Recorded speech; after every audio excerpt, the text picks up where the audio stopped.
Hello, welcome to the Indie Dev podcast where we talk about anything indie dev related. Today's topic is going to be how to stay motivated, specifically in game development. And I'm Stevie. I'm Basti. My name's Jordan. Okay, so how do we stay motivated? I'm going to throw that over to Jordan. Um, it's tough, right? Especially when you're like alone, which I think we can relate to most. I think it's actually quite difficult to stay motivated, but I think if you look at like the benefits of being alone is you have so much stuff to do, and you know I think we've spoke about this in the past as well. Is like you just pick what you feel like doing in that moment, right? Like what are you most motivated to do right now? And if it's, I don't know, making a new trailer, then do that while you're motivated, and then you can swap over to like making a new enemy or making a new area or making coding a piece of behavior or something like that. So I think the best way, in my opinion, is to stay motivated is to work with the motivation that you currently have. Yeah, I agree with that one. In the like lowest points of motivation, I went from like doing all the regular stuff to doing like totally different stuff like music and sound effects. Yeah, I think like just swapping it up sort of thing kind of re-energizes you and gives you back that sort of motivation a little bit. It makes a lot of sense. It's like a blessing and a curse of having so much to do as a solo dev to be able to jump around and do what we are feeling most at any moment. Yeah, You go ahead, Basti. it's maybe maybe the toughest point is when you're close to release and you don't actually have that much to pick from, and you have to like do the important stuff. Maybe you can relate to that, Jordan, the most. Yeah, but I think like throughout the development, I had set myself sort of like some sort of milestones, right? So like very vague, sort of almost like a rough outline of where I wanted to be by what time, sort of thing. So I tried to pace it out so there wasn't that much like tedious stuff towards the end. I mean, there definitely is, but I think I did an alright job at like spreading it out. And I think some stuff you just feel motivated. Like if you hit a roadblock, like dialogue for me was quite hard to write, and if you hit that sort of roadblock and you keep hitting it, like after you go and change and do something else for a while, it might just be a moment or a day where you're just like, you know what, I'm gonna tackle that dialogue, and you feel Yeah. like this sudden urge of energy to do it, and then you just kind of do it. I think it's important to recognize those moments and to kind of like capitalize on them in a sense, like Yeah. when you do have that energy, like use it and like really go for those parts that you dislike the most, like get them out of the way and done with. Makes a lot of sense. When I think of motivation and like in the big picture and not on the individual moments, I think it's quite important to have some kind of external factors that influence your motivation. If I Hmm. was if I was simply making the game by myself and I hadn't shown it to anyone, I didn't have rent to pay, or I didn't have Kickstarter backers that wanted to play the game. Um, at that point, when my motivation's low, it would have been a lot harder to carry on because I didn't have any external motivations that were making me continue.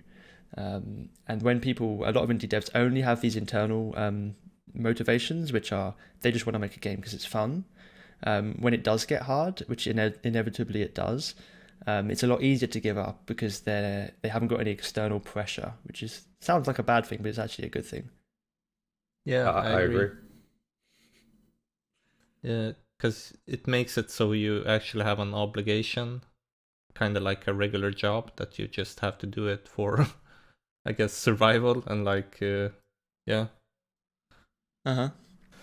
Yeah, I agree. it definitely seems like it starts, right? When you make a game, it starts with all this internal motivation. Like you don't need that sort of boost from outside because you're just super excited. Everything's super new, and you're discovering the game, right? As you're building it, like it's that discovery process as well.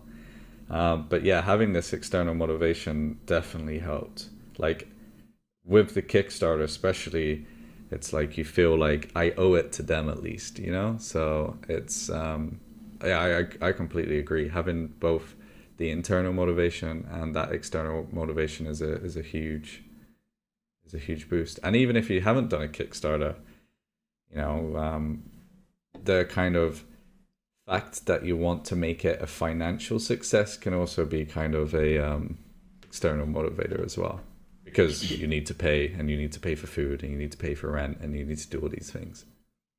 Yeah. Yeah. I'm a very risk tolerant person. So when I started, I just kind of quit my job and I kind of jumped straight into it. But it's a lot easier to do that sort of stuff when you haven't got like a family that relies on you, or other kind of external responsibilities. But I imagine if I had those other external um, pressures in a way, then it kind of motivates you even more, right? Because you need to kind of provide for a whole family and you have like overarching plans. But for me, it was kind of just me, and if the project failed, then it wouldn't really affect anyone but me. So in that way, it's kind of hard to stay motivated. Um, because yeah, like it's the opposite of what you said before, where I lack external pressure because it's just me. I have a counterpoint to that, which might be personal, but like one part that motivated me a little bit was my own ego, sort of thing. So like, if I have made this step to work on a game full time for like, you know, a year and a half, 2 years, then I didn't want it to be for nothing, sort of thing. So I think that for me personally, it's like I will know that if I don't work hard on it, my ego will get hurt at the end of it, you know, and it's like I almost have to prove myself, sort of thing. I don't know if I'm explaining it clearly. I No, think you are. I have the same thing. I think like what you're talking about, you have this goal that you want to reach, right? Or Yeah, like a personal goal, right? yeah, Essentially. yeah. I had the same thing. Like I mean, you want to make this awesome game that's like a dream game that you want to do, and then there's like stuff where first it was I wanted to have a successful Kickstarter campaign, then I wanted to like in my case have a successful early access launch, and then you want to like financially be able to like live off your game, I guess. I think all that is kind of is just having a really strong internal motivation. Like that kind of ties in with the ego, right? Like having a, I don't want to say a big ego because that sounds like a bad thing, but have like respecting your ego is just your way of saying that your internal motivation is really strong because you want to prove to yourself. Yeah, definitely. So It how do you sounds guys? almost bad. Yeah, a little, yeah, maybe depends on how But you maybe look it's at it. needed. Maybe it's like required, you know, in order to do the kind of work that we do, I guess. I don't know. I think Yeah, there's an element of it, definitely. That's I don't want to say necessary, but if it helps with motivation, then it helps, right? Hmm.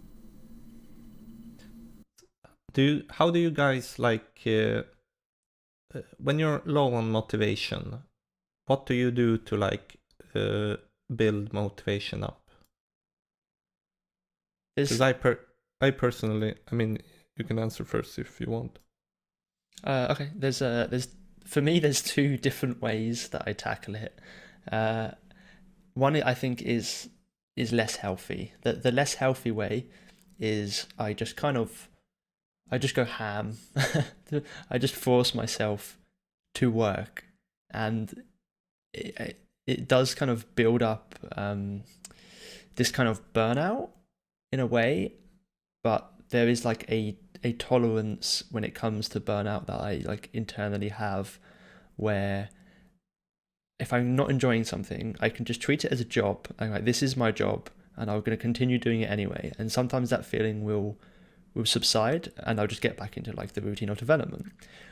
And then the other way, which is probably more healthy, is just taking a break, stepping back, doing something else, walk the dog, take a couple day break, because people do that in regular jobs as well. And in indie development, you can kind of get a bit obsessive. So stepping away can sometimes kind of reset your brain and help you regain some motivation. Yeah, I would advise the second option a little bit more over the first option that you mentioned. Yeah, of course. Like the first option is necessary in some cases, but there are times when you need a break. You just need to step away and not worry. And it's hard to step away as well, because if you're alone, you know that the project is going to be exactly the same how you left it. It's not going to have progressed any further. So I think that's also something that's difficult to do, like to step away and to disconnect from the project and not think about it while you're like stepping away is extremely hard as well. Yeah, that one is hard to balance, because I have like moments when I want to work on the game like 20 hours a day, and then I burn myself out. And I think having like a work schedule where you like limit yourself to maybe 8 to 9 hours a day, like a regular job, can probably balance that out. Like taking breaks, not working on the weekends, playing other games to get like inspiration and stuff like that, I think is very important and has worked like pretty well for me. Yeah. Going out and touching grass. I guess that's one I need to do more. Smoking grass. You do that one enough? No. Yeah, it's all about finding that line, right? Because the flip side of that is taking too much break and like not taking it seriously and not taking too many breaks and like basically not ever getting the game done. And then the other side of that is working too hard and burning yourself out. So it's finding your own kind of individual line of where you cross that line and where you can kind of be on that line and not cross it and get as much work done as possible without burning out. That's the way I see it. I would say it's more of like finding a balance. You know, I think that's a better way of putting it. It's like just finding a balance, something where you feel good about the work that you've done during the day, but you also feel good that you can like take a break from it and, you know, reward yourself basically for doing that work. I think it's a good way of viewing it. But if we go back to Basti's like original question, how do you are there any tactics sort of thing, like how to regain that motivation when you're down in the slum? And I usually like to take a step back, not like step away from the project, which I think is also good. But when I feel like I'm stuck in a hole, for example, and my motivation is low and I'm just not feeling it, like what I like to do is I like to step back and I like to go back to old documents and, you know, like stuff that I planned at the beginning, you know, when you have all these ideas and like when you set the vision for the game sort of thing. So just looking at that, at the bigger picture of like why I'm doing all of this, really, for me, it really helps. It's like I get to see what I fell in love with all those months ago when I first started. And I don't know, it kind of just helps revitalize that energy, I guess. Yeah, it's a good one, I think. Because you're looking like at you're kind of going back into your memories and like getting like feelings for the game how you had when you just started. Yeah. That kind of brings me to another point where I don't know if this is correct or not. This is probably one of these things that I do that isn't the best thing to do. But when I'm developing a game, I tend to not plan that much, and I like to kind of have the game design itself. And there is pitfalls of that which aren't really related to motivation, but the benefit of that is that as I'm developing the game, it stays exciting because I don't know what zone I'm going to be working on next, or I don't know what this boss is going to look like before I start developing it, for instance. Obviously, it's important to have this overarching plan, but there's also kind of an excitement that comes with not really knowing all the details that you might have planned originally otherwise. Yeah, I can relate to that. I also plan pretty loosely and don't like set stuff in stone. So a lot of times when I haven't felt like working on like the stuff I've planned on working on, maybe even the stuff that I should be doing, I might get like an idea where I just want to do something for fun, and it ends up actually like being a good idea, or so it like sparks my motivation. It adds something new to the game which I maybe didn't plan for, and yeah, it's just like overall positive thing. Gotta be careful for that scope creep, and Yep. that's creep. That's the one downside of working like that. Definitely. What do you do, Jordan? Are you a planner? No, I'm exactly the same as you guys. Like I'm sitting here listening to you talk, and I'm thinking, wow, we're like all the same person. But yeah, I have like, that's why I always call it like a rough outline. Like my plan is a rough outline of what I want to do, and it has plenty of room for, you know, for things to evolve and things to like, you know, manifest in their own time as you're developing the game. So yeah, I'm exactly the same as you guys. I'd like to hear an opinion from someone who is the opposite, because I know that out there are like planners, right? People who really go into extreme detail before they start a project, and obviously that's a very valid way of doing things. But I do wonder if they end up struggling with motivation down the line when they are kind of following a script, like you've already written the movie and then you're doing it. Yeah, but I personally, like, this is almost a separate topic, but I personally don't think that's a good way to develop, because it should be something that's able to change and evolve as it grows, and that applies to any software, not only video games. So you can plan as long as you're willing for that plan to change, you know? I think that's fine. Yeah, because not all plans are good, and from my experience, not everything you like, you might imagine something, but you don't know how it's going to turn out exactly until you implement it and play the game and like get a feel for it, and you might have to change it. But yeah, I think there are some people that probably maybe can't, like they have to have stuff planned, otherwise they like don't feel good about doing stuff. But I think it's probably good to be planning. Like being too loose about game development can also kind of make your game confused and random, and like not have a, how do you say it, like a red, do you say it like have a red line in the like ideas? I think it's good to, like we said before, to have a balance of... I think it's a lot easier for us to say this when we are coming from a perspective of solo developers, though, as well. If there's a team that relied on planning, it would be a lot harder to do what we're doing. Yeah, I don't even know if it would be possible to do it with, unless you're like a solo developer, to work the way I work. You'd have to have like agile like sprints, and at the end of each sprint or each like development cycle to review stuff and like plan the changes more to allow yourself to stay well agile. But yeah, it's obviously a lot harder. There's a whole process around it. Yeah, because you can't be like 2 or 3 people or 10 people working on whatever they feel like. There has to be like some at least some structure and planning on what's going to be done next. So yeah. We've talked about how to stay motivated. We talked about how to regain some motivation. And now planning. And planning. Yeah, I mean, like, what's the conclusion then on how to stay motivated? Just do it. You know, like, is it, like you said, just do it? Or is it finding ways, you know, like these, I don't like saying this word, but hacks, you know?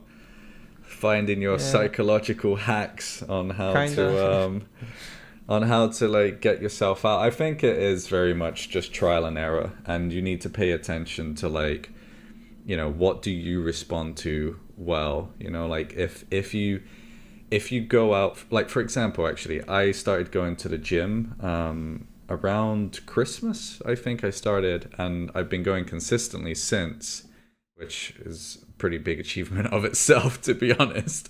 Yeah. But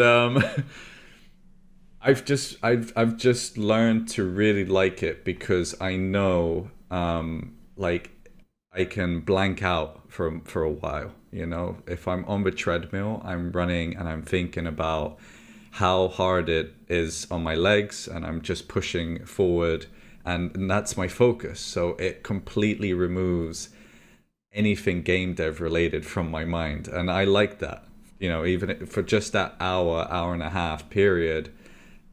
It's refreshing for me. So I think, you know, to answer like the question on how to stay motivated, for me it's finding those things in your life that, you know, you feel help improve your overall sort of well-being, well, not well-being, but mental well-being, you know, and stuff like that. And for me, I think like the gym has really helped. Going on walks has really helped with my partner, you know, just getting out of the house, and just paying attention to those little things. I think that almost like that's not just for game dev. I think that's probably for life overall. Like whatever you're doing, you probably need those moments are like good to have. But yeah, I agree with it. Like for me, like specifically for game dev, it's probably like everything we've talked about, like the external, the internal motivation, taking breaks, doing stuff that's fun, balancing things out, taking breaks, playing games to get inspiration. Just I think the only point we haven't really touched on is that it is going to happen to everyone. Like, even if you do all this perfectly, there's going to be days where you're just like, like you just don't want to work, and that is completely natural. Like, yeah. If you have them days, don't feel bad, don't feel like quitting. Just know it's normal, and then take a break, or like, you know, there's ways to get back into it, because that's the point in development where a lot of people might just give up because they feel demotivated. But just understanding that it's normal. Yeah, completely normal. I think all of us have gone through, and I like to believe it's almost seasonal as well. Like when the sun comes out, it's you know, everybody's much more happy. It's happy days. But when the winter comes, it's a bit harder. So yeah, it's definitely, it happens to all of us, doesn't it?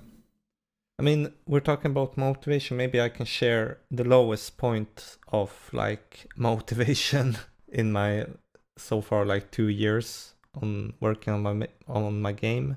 It was basically like in the fall 2021, when like my Windows started like crashing on startup, and I formatted my hard drives, and somehow the hard drives names got mixed up, and I accidentally deleted like a bunch of game dev files and lost like 1 week of progress. I know it was a really dumb mistake. I should have just like unplugged my hard drives when I did the formatting, but yeah, like shit happens, I guess. at that point I was like really really low on motivation. I had lost progress on the game. I had all my graphical files were like gone. It almost felt like starting from scratch in a sense, and like I totally didn't feel like working on the game at all, and I probably didn't get much work done. That sounds like a horror, man. Yeah, it is horror. It was losing a week of work. Oh my god. Yeah. Like, it doesn't. That sounds terrible, honestly. It was. That month I worked bare minimum. Like I basically, I mostly played games. I like I tried to work as much as I could, but I couldn't. Like I had to. It was just too hard to like do everything I've already done, and like I had to like extract graphical files from the game, and there was so much. So like that's when I almost took a break from game dev entirely and worked on like music and sound files and stuff that I was like behind, and that kind of wasn't important at that time, but it's important for like I redid like every music track in the game from scratch, and like with and like played a lot of games. So you basically found something else to do, right? Because you need to. There's so much stuff to do on the game anyway. You just switched your focus to what you felt more motivated doing. Yeah. To sum things up with what you did, you literally went through like every point we've said. You took a little break. You focused on things that were fun instead. And I imagine you had external motivations through your Kickstarter backers to not give up. Yeah, for sure. It was like 1 month of a lot of anxiety, and but usually anxiety, I mean, stuff like that, you have to like wait it out or just like get through it. And eventually I got back in, after working on music for 1 month and barely working on the game, I got the motivation back and did new areas in the game, and got back into it basically. I think that people have like a tolerance meter, you know?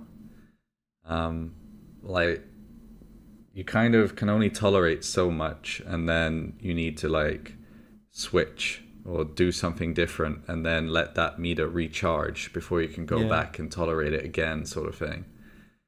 Same with people, really. I have a tolerance meter for people, I swear. What's my meter at, Jordan? Oh no, you guys are fine. You guys are fine. So far. So far, yeah. Yeah. Yeah, it's about keeping that meter so it doesn't fucking doesn't like reach maximum and boil over.